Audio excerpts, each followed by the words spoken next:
Alicia nyo at nagbabalik ulit para sa ating panibagong video.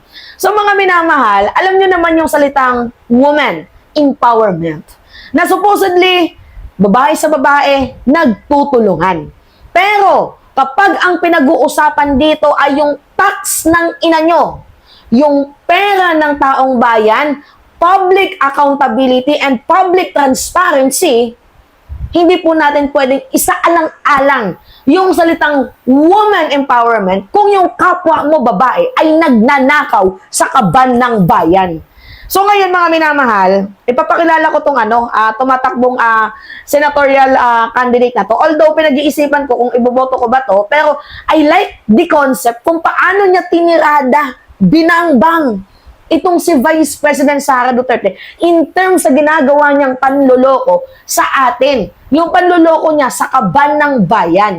So, sa mga hindi nakakakilala, ito si Heidi Mendoza. Heidi? I don't know kung ano yung term, tama ng pagkakabigas ng pangalan niya. Tingnan niyo pakilala ko muna siya sa inyo. Ang hinaing ng bayan, tax ng ina mo, saan napunta? Ako po'y naglingkod ng 27 taon, hindi nagnakaw at hindi magnanakaw. Kailangan ng Senado ang isang tapat. Naghahanap ang bayan ng mapapagkatiwalaan.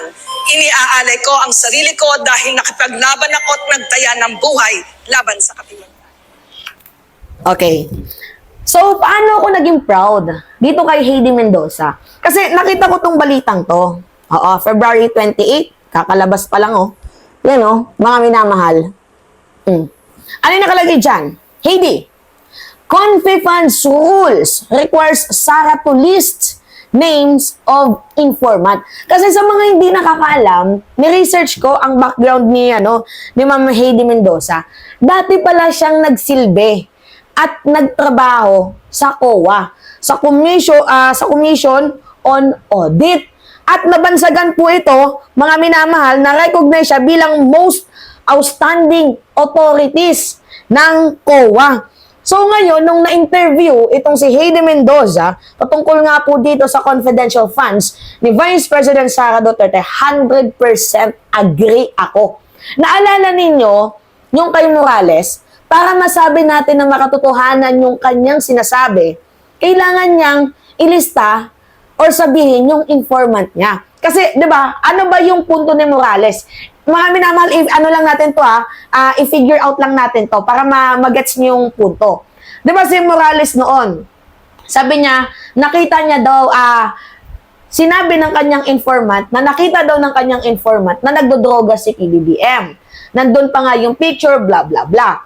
So ngayon, third party kasi, third person, third party, kung iisipin, itong si Jonathan Morales, kasi siya lang naman yung sinabihan ng informant, ang nakakita, yung informant mismo. So ngayon, para masabi na totoo, na bangag or addict, itong si PBBM, kailangan niyang i-reveal yung informant niya.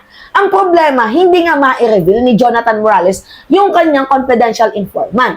So, doon red flag. Kasi pwedeng spekein, pwedeng magsinungaling. Itong si Jonathan Morales, patungkol nga po dito sa sinasabing case ni PBBM na gumagamit daw po ng pulburonic substances or yung white powder. So, ganito din po, mga minamahal, yung concept dito nga po sa confidential funds. So, dapat meron kang head of agency or yung tinatawag na confidential informant sa iyong mismong opisina para nalalaman natin yung katotohanan. Kasi imagine nyo, kapag wala kang head of agency, bawat confidential funds, meron po yung tinatawag na head of agency, mga minamahal, kasi sila po yung may control doon sa internal para masiguro natin yung accountability ng public funds na hindi po ito nagagamit or nawawaldas.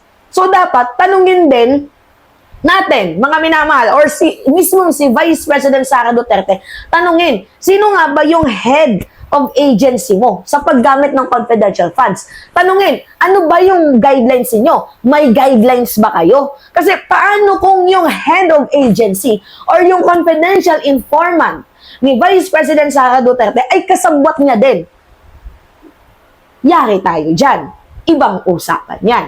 So, kailangan si Sara Duterte maobliga dito nga po sa Congress at sa Commission on Audit na sabihin yung kanyang confidential informant or yung head of agency para malaman natin, mga minamahal, kung niloloko nga ba tayo ni Vice President Sara Duterte, kung may transparency and accountability nga bang hinahawakan, pinapangalagaan itong ating VP.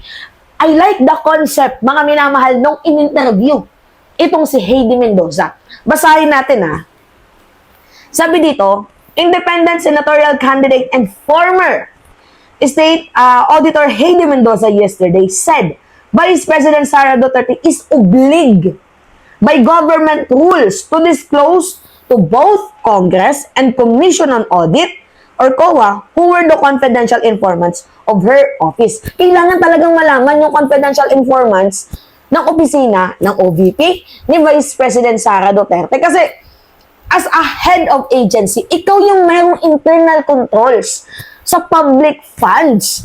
So ngayon, paano nga natin malalaman na mayroong transparency and accountability itong si Sara Duterte kung hindi niya papangalalanan, hindi niya sasabihin kung sino yung kanyang head of agency or yung confidential informants. Diba?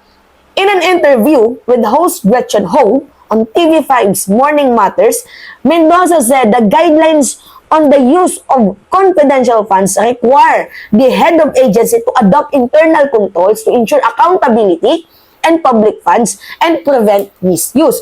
So, nakasalalay, mga minamahal, ang kasagutan sa kanyang head of agency.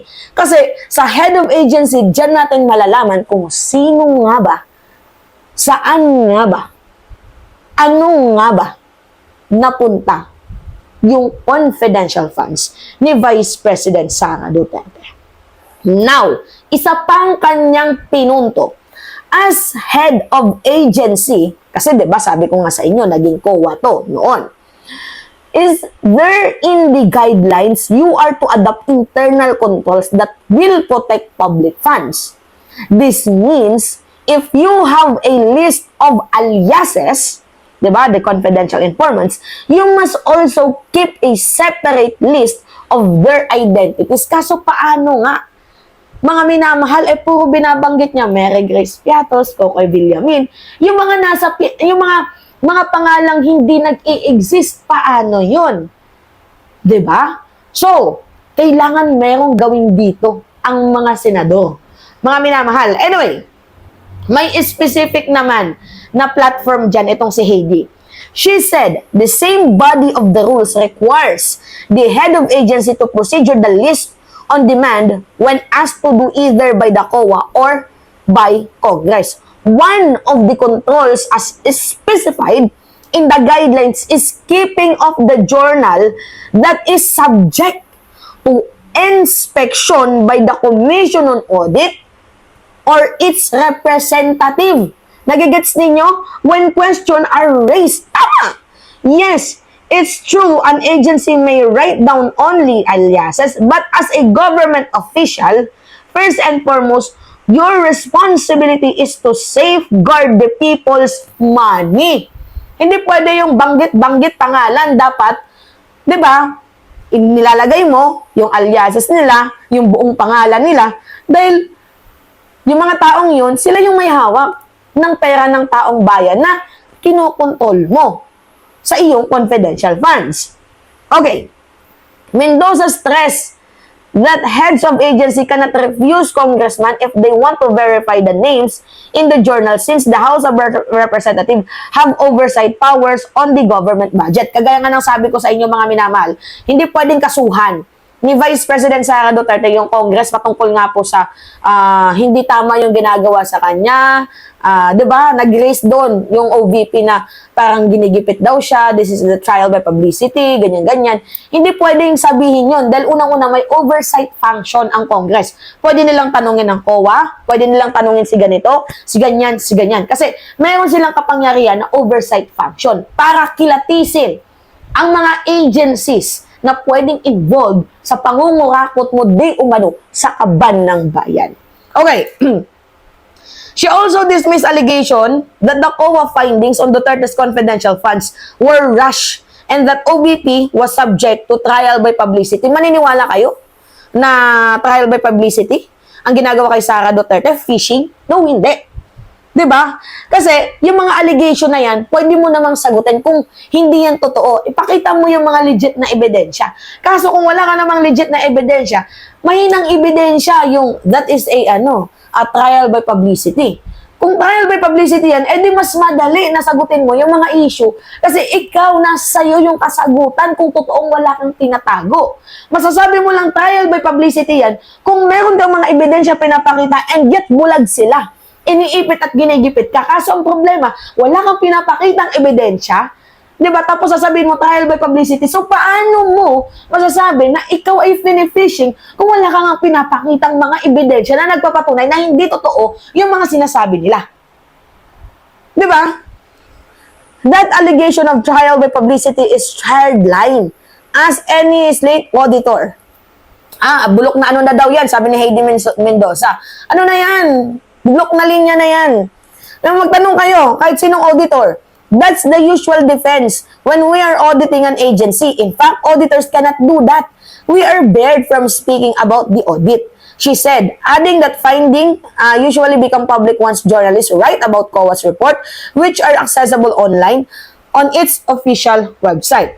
COA observes due process of law. From time the AOM, Audit Observation Memorandum, is issued to the time that notice of suspension comes out, all the way to the issuance of the notice of disallowance. Those things allow for enough time to comply with due process. The audited agency is given enough time. Nagbigay na eh. Tama nga naman. Alam nyo, maganda yung punto ni Heidi Mendoza. Lalo na kung tatanungin, ito mga pangalan to, gano'ng kadami yan, yung mga walang death certificate, merge certificate, or sinumar, diba? Gaano kadami yan, yung mga inventong pangalan? 1,600, diba? So, kailangan i-disclose ni Vice President Sara Duterte yung totoong pangalan ng mga individuals na yan. Kung totoong merong mga pangalang individuals na yan, or baka gawa-gawa nga lang talaga nila. So, ngayon, ano yung platform ni Heidi Mendoza kapag siya ay na-elect? If I elected senator, I will require the audit of the entire confidential funds. We need it to provide a basis of an extent of abuse. We need to document how it was done. Tama. Paano ba ito nangyari? Which abusive practices were resorted to? We need to profile all